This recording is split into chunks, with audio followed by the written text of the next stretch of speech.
નવસારી જિલ્લામાં સરેરાશ 80 ઇંચથી વધુ વરસાદ વરસ્યો હતો. એમાં પણ નવસારી જિલ્લો ઠંડા પ્રદેશ તરીકે જાણીતો છે.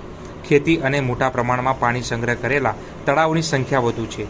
ઠંડા પ્રદેશ તરીકે જાણીતા આ નવસારી જિલ્લામાં દર ચોમાસે પાણીજન્ય અને મચ્છરજન્ય રોગોનો ઉપદ્રવ વધતો હોય છે.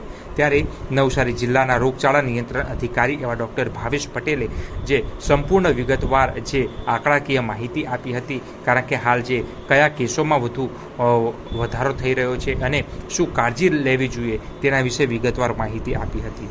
ત્યારે જે ક્લોરિનેશન અને દર્દીઓ માલુમ પડે તો એમના બ્લડ સેમ્પલ લેવાની શરૂઆત કરવામાં આવી છે. જિલ્લા આરોગ્ય વિભાગ પાસે નોંધાયેલા સામાન્ય તાવના દર્દીના કેસો 150 છે.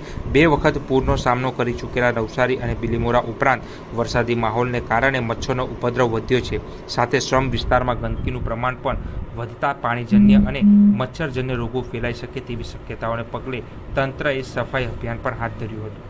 જિલ્લામાં 40 જેટલી ટીમો બનાવી હતી અને ધન્વંતરી રથનો જે મોહલ્લામાં મોકલવામાં આવ્યું હતું, જેને લઈને શું ધ્યાન રાખવું જોઈએ અને કયા કેસો હાલ સામે વધુ આવી રહ્યા છે તેની માહિતી નવસારી જિલ્લાના જે રોગચાળા નિયંત્રણ અધિકારી એવા ડૉક્ટર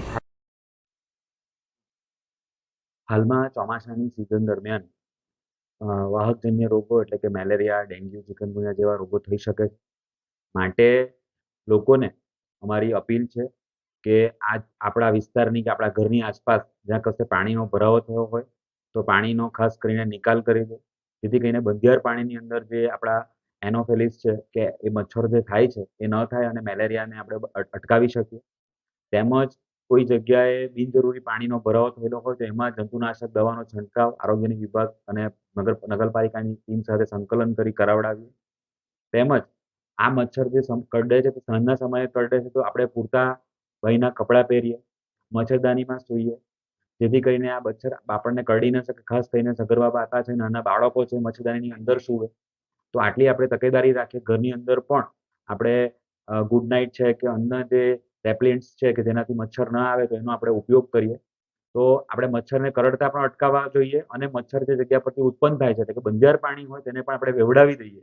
તો આટલી તકેદારી રાખીએ તો આપણે આ ચોમાસાની સિઝનની દરમિયાન આપણે વાહકજન્ય રોગોને આપણે અટકાવી શકીએ.